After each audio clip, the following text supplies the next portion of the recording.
So I want to start by thanking you guys for coming out tonight. And what we started this year, we started doing this workshop series called Body Signals, and it's meant to kind of go and look at some of the different body signals and kind of connect it back to our health and what actually is the cause and leads to some of those signals. But last month we did a digestive workshop. Next month's going to be allergies. But I wanted to take a break from that this month and kind of step back because I wanted to focus in on, this is called our Foundations Workshop.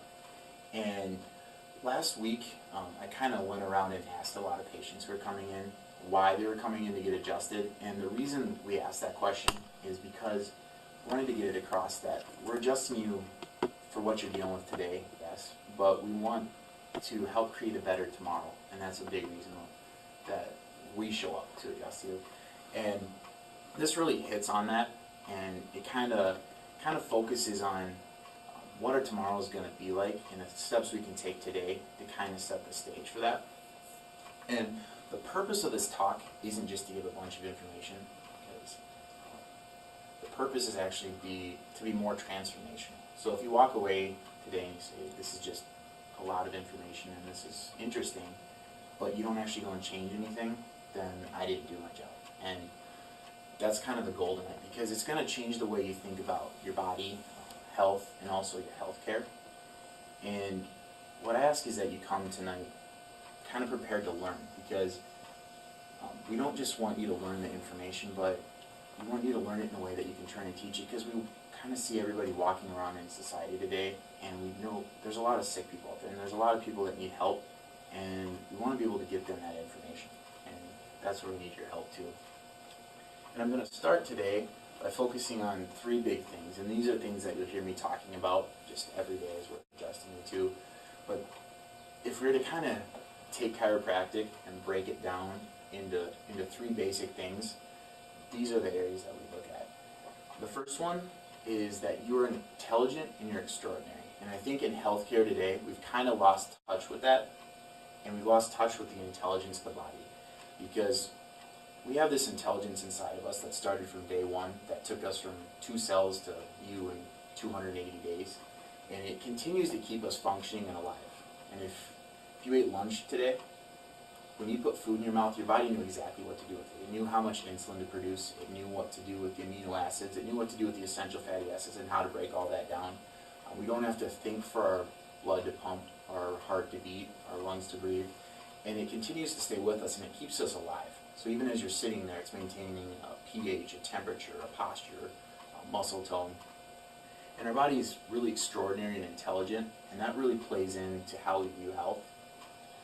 The second thing is your nervous system is your lifeline. So all that intelligence has to communicate, and that all that communication takes place across your nervous system, and that's how that intelligence is expressed, and that's how health is expressed. It's through your nervous system, because things have to be communicating right in order for that to work and for you to function.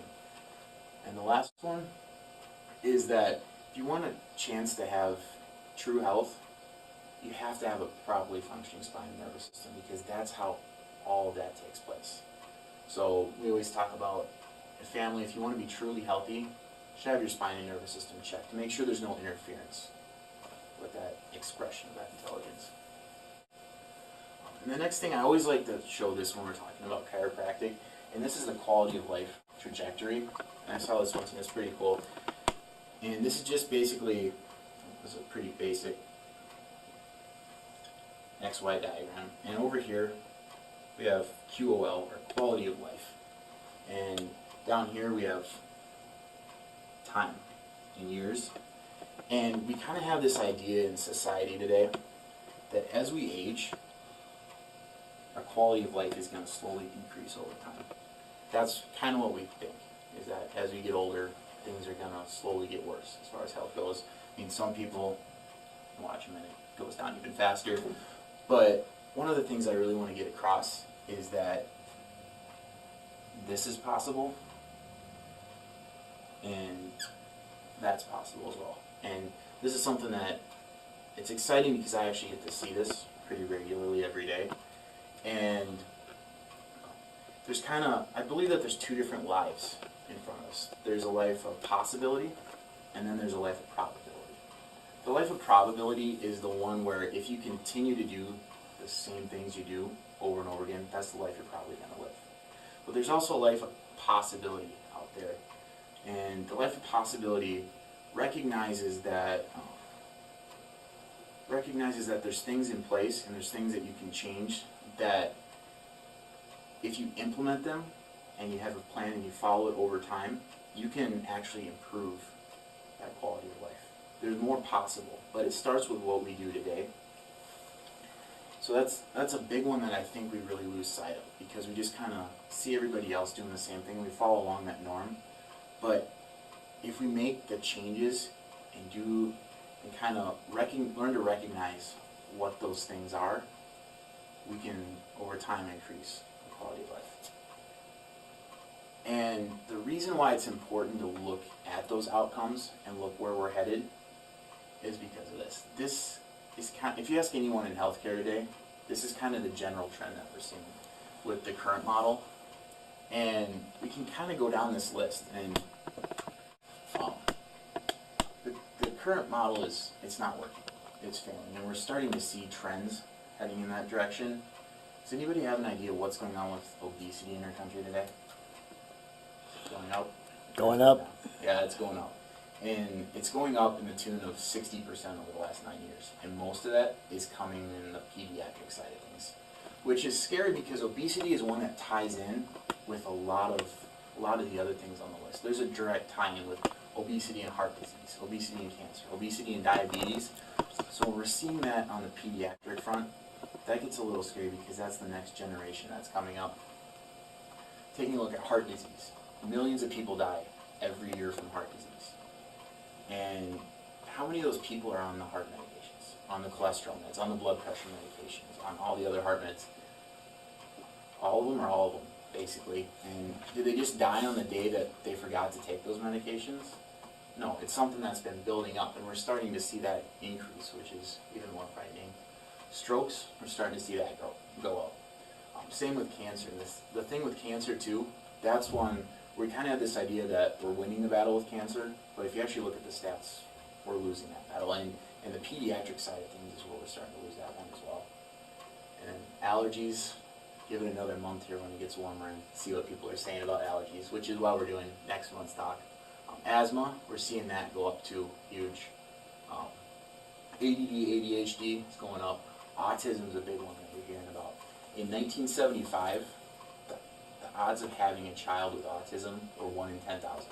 Last year, they were 1 in 88. This year, they're 1 in 50 so far. It's going up exponentially, and that's a really scary one. Infertility, we're seeing that increase as well. We get a lot of patients in here. MS, or multiple sclerosis, that's one, if you step back in 15 years ago, the diagnosis you'd see come in pretty regularly is chronic fatigue syndrome. 10 years ago, it was fibromyalgia. It's kind of the one.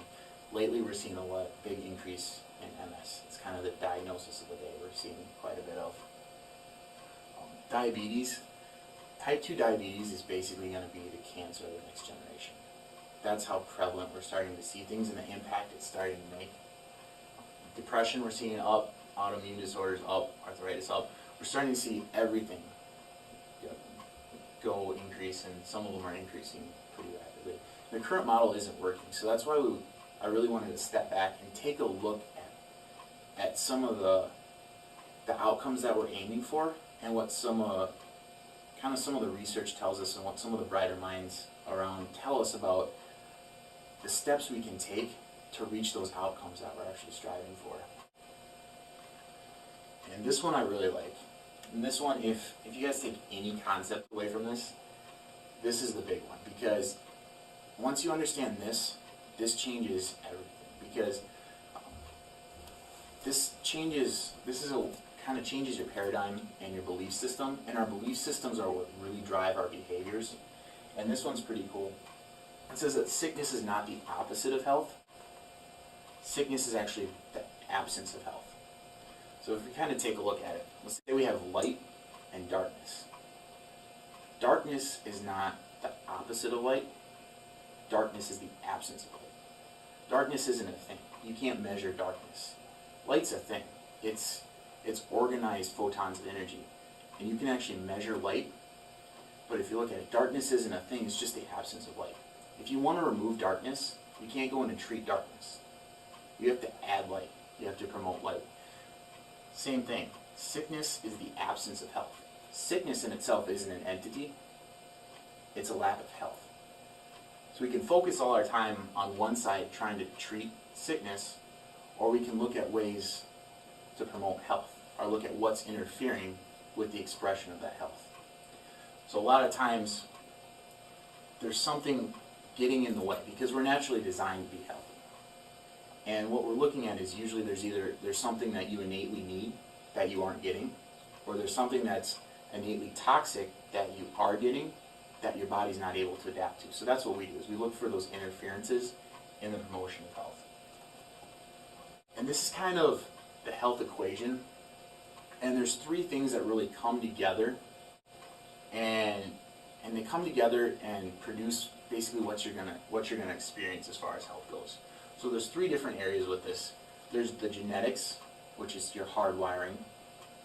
There's your environment, which includes everything from the outside around you. So that's going to include the air you breathe, the carpet on the floor, the paint on the walls, all those relationships in your life too.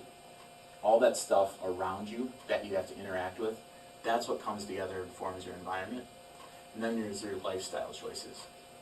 Now, if we look at genetics, 99.6% of us have the genetic blueprint in place that we're designed and hardwired to be healthy. As long as we put ourselves in the right environment and make the right decisions regularly over time, we're designed to be healthy.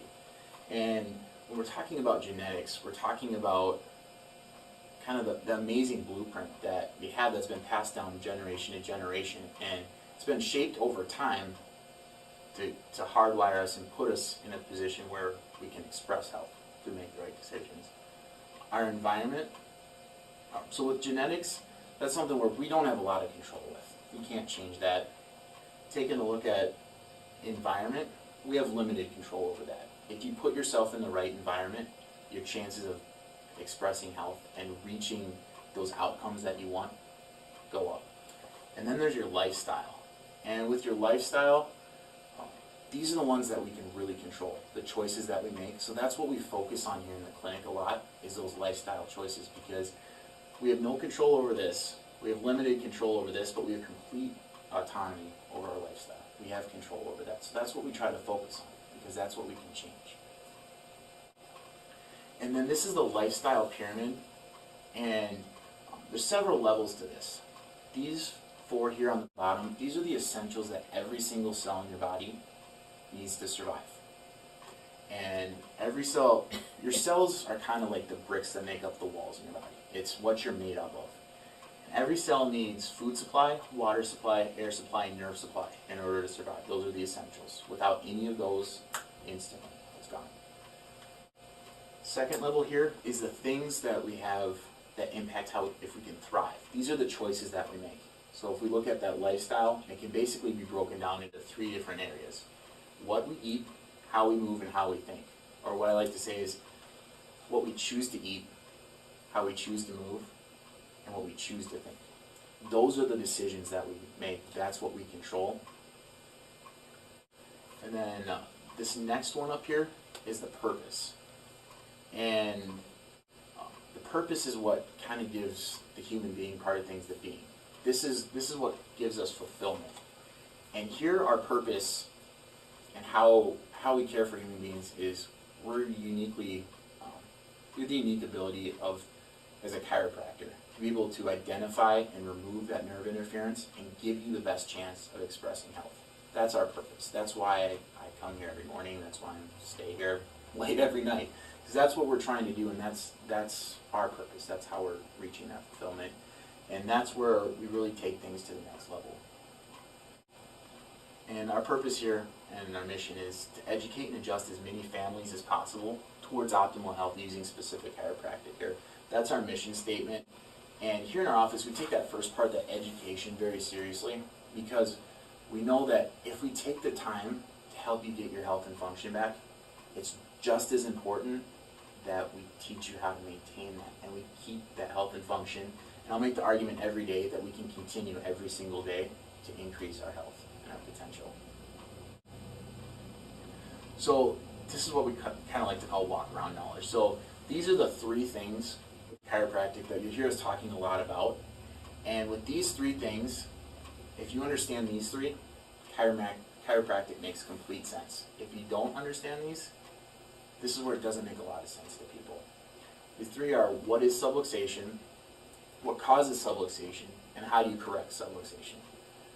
And we're going to talk a little bit about that. And I always like to start with the nervous system, because this is the reason why we do what we do. And when we talk about that communication and your spine being your lifeline, we're talking about the nervous system. You have your brain up here, and it's always sending messages down through the spinal cord out to every tissue, organ, and organ system in your body.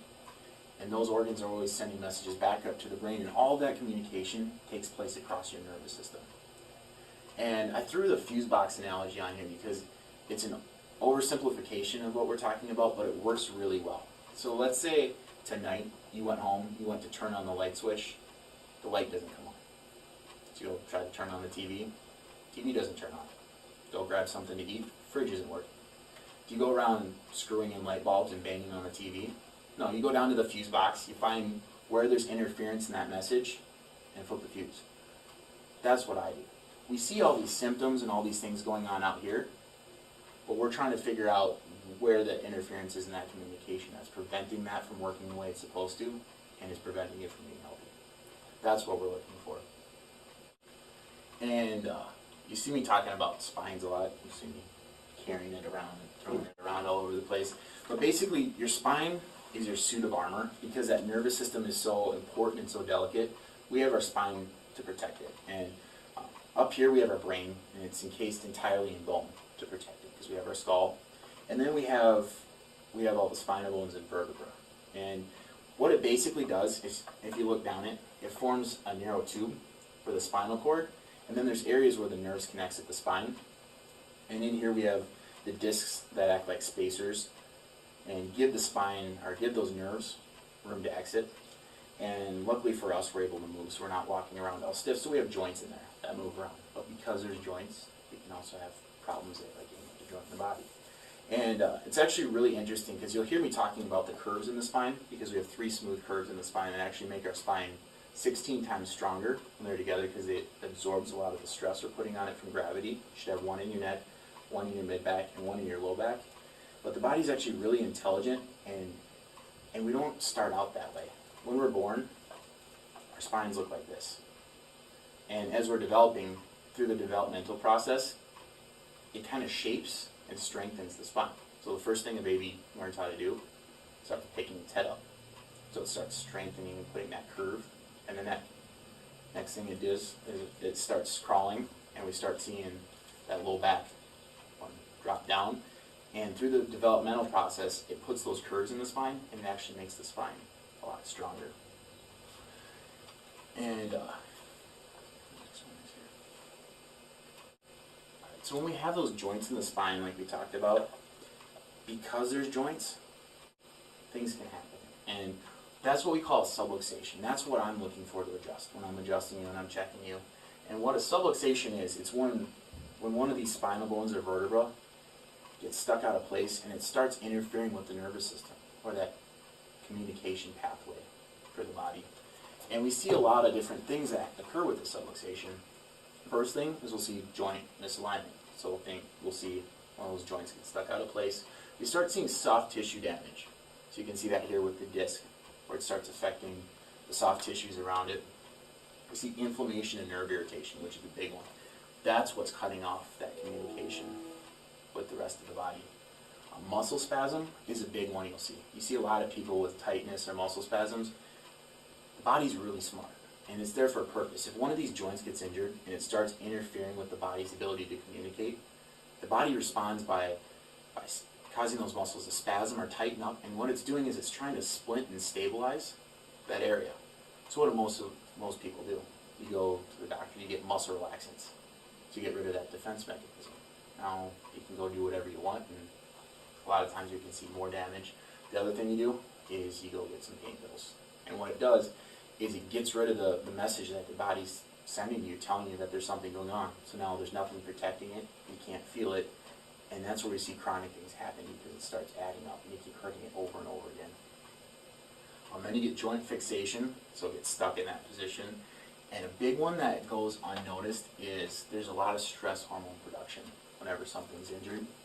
And this one's actually huge because if we look at how the body adapts to stress, this is what we call adaptive physiology. And this is how the body adapts to those stresses. And we can kind of take a look at the list here. Our body has mechanisms in place to adapt to stress, but they're designed like if a tiger were chasing us, or if there's some immediate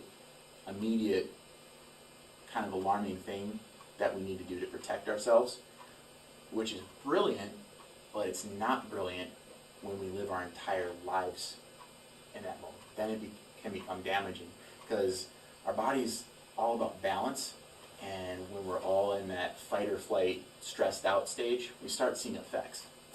First thing is if you're stressed and the tiger's chasing you, take a look at your blood pressure. Is that going to go up or down? It's going to go up. It's going to go up because you need that blood, and you're going to be running for your life, hopefully, or fighting off. But next thing, heart rate. See that go up. Cholesterol, that goes up for a couple of reasons. One, because it deals with your energy levels, and also it deals with wound repair. Same thing with clotting factors. If the tiger catches you, you need those in place. So we see that going up. And then the fear and anxiety kind of builds on it. Now if we take a step back, what does that look like? Looks like a heart attack, basically waiting to happen. And then if we take a look at this next column here, we see insulin sensitivity downregulated. You know what insulin's for? It's for managing your blood sugar. So if that's downregulated, blood sugar goes up. Immune response goes down, because if you're running from a tiger, your biggest problem isn't trying to protect yourself from viruses and bacteria.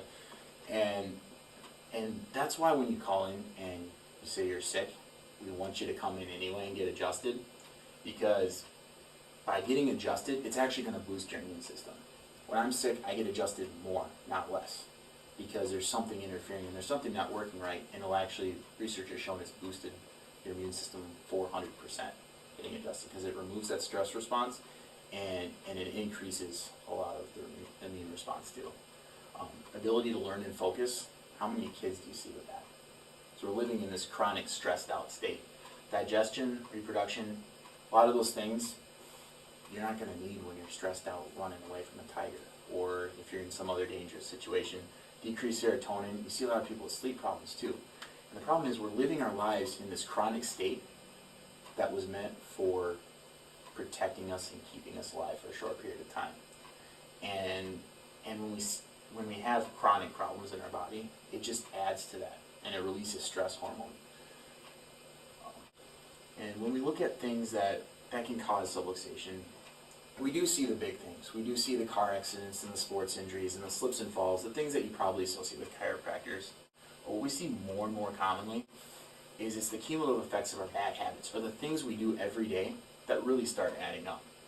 So we can take a look at this picture. Most of us can identify with that. And if we think about it, most of us sit all day long. I've heard people say sitting's going to be the new smoking pretty soon. And our spines weren't meant for that. So if you think about it, if you were to just look at your day, so you wake up in the morning, you're laying in bed, you got your head cranked one way for the last, what was supposed to be 8 hours, it's like 4 now. You got your pelvis the other way. So you wake up, you get ready for the day, you go sit in your car, all hunched over, drive to work, you go sit at your desk, stare at a computer for 8 hours. I mean, how many people feel good after sitting at a computer for 8 hours? Not many. And then at the end of the day, you go home, you sit in your car, you drive home, you go home, you sit on the couch. You have your laptops, your iPads, your cell phones, another computer, and then you go back to bed with your head to the side. And our spines aren't meant to see that. And that's why we see so much stuff kind of through this thoracic or this mid-back area, because we're walking around all hunched over. And those areas control a lot of big organs. They control your stomach, they control your lungs, your heart. And we're seeing a lot of changes because of that. So a lot of times it's those little stresses that we put ourselves through day after day. By the time you're an adult now in our society, you've spent 13 years sitting at a desk. and then you go to college and spend more time sitting at a desk. If you do what I do, you spend way too much time in college sitting at a desk. But that stuff adds up. And a lot of things that we'll see here in the office, because we do see a lot of kids, the most common cause of a first subluxation in a person's spine is birth. Because in the birth process, there's so much pulling and twisting on the spine, and that kind of stuff sets the stage later in life. And the birth process on the body is actually the most traumatic event most kids will see before the age of 10. And so you do see a lot of little kids running around down here. It's not because they have back pain. It's because we check their nervous system and there's interference, and we're catching that before they grow up and wait for that crisis to happen. So that's one we'll see. And then how do you correct subluxation? Go to a chiropractor. I mean, that is what we do. That's what we focus on, is specifically trying to find where that nerve interference is and remove it. That way your body can express health, and you can aim for those outcomes that you're looking for. We want you to get to those health goals that you set for yourself. I'm going to close tonight with a story, and this is a little boy. And this little boy, when he was 4, he's diagnosed with asthma. So he grew up on all different kinds of medications. He had the nebulizers, he had the inhalers, he had corticosteroid inhaler, he had oral steroids, and he was on all kinds of medications. So he grew up kind of drugged up. But this little kid, like most little kids, would jump off everything he could find and beat himself up. And luckily for him, when he was 13, he started to get some low back pain. And I say lucky because it caused his parents to take him to a chiropractor, because that's what they thought all chiropractors did, is treat low back pain. But he went to a specific chiropractor, and what they found is not only did they help him with his low back pain, but they found some interference kind of in that mid-back area where the nerves go out to his lungs. They started adjusting him, and over time he's able to get off all medications. He played basketball in high school and did the things he really loved to do because they were specific with it. And the reason I bring this story up is because that little boy is actually me, and you probably know that. You knew me when I was little. And that's why I'm here. That's what caused me to do what I'm doing, because it changed my life. And that's why you see I was trying to change the lives of others and little kids. That's what gets me up in the morning, that's the impact we're trying to make, because we watch and we look around and we see everybody walking around all drugged up and living at half of their potential. You go down to Walgreens and it's packed, and we get people coming in here on 8, 10 different medications, just covering up one symptom after the other. And we know that there's a better way, but we see everybody heading down the same path. And we're just covering up that darkness instead of expressing the light. And that's what we're trying to do here. And I want to end on taking one quick look at something with this lifestyle pyramid. Looking at these essentials, which one do you think is the most important? Because if we were to break it down and you look at what the experts say, take a look at food. How long can you go without food? Weeks. You can go weeks without food. Water, you can go days. Air, 7 minutes max, I've heard. You can't go a seventh of a second without nerve supply. As soon as nerve supply leaves that cell or organ, instant death. And if we take a look at this in a different way, what would happen if we choked off or compromised the quantity or quality of a person's food supply over their entire lifetime? Say we gave them 60%. Do you think they'd be healthier or sicker? They'd be sicker. What about their water supply? What if we compromise their water supply? They're going to be sicker again. If we take a look at their air supply, which you see more and more commonly, is you're going to end up being sicker. So what about the most important one down here? What if we compromise the quality or the quantity of your nerve supply over your entire lifetime? You're going to be sicker. So that's why we make it such an emphasis to see all the kids. That's why we want to get people checked and get healthier families and create this healthier society, because we shouldn't be walking around at 60% of what we're capable of. And that's why we make it our emphasis to check a lot of families here. And it's just that most people don't have an understanding of what chiropractic is, but that's why we need to get that message out there. And that's why it's important that we learn that to the point where we can go out and teach that, because we know people in our lives that are dealing with things that aren't living up to their potential, and you can think of them, and that's where we want to spread that word. Because there's people who are willing to help, but we don't know them, and they don't know us. So that's why we're making it our mission. So that's all I have for you guys tonight. And if you have any questions or anything, I'm here to talk. So thanks for showing up. Thanks, Joe.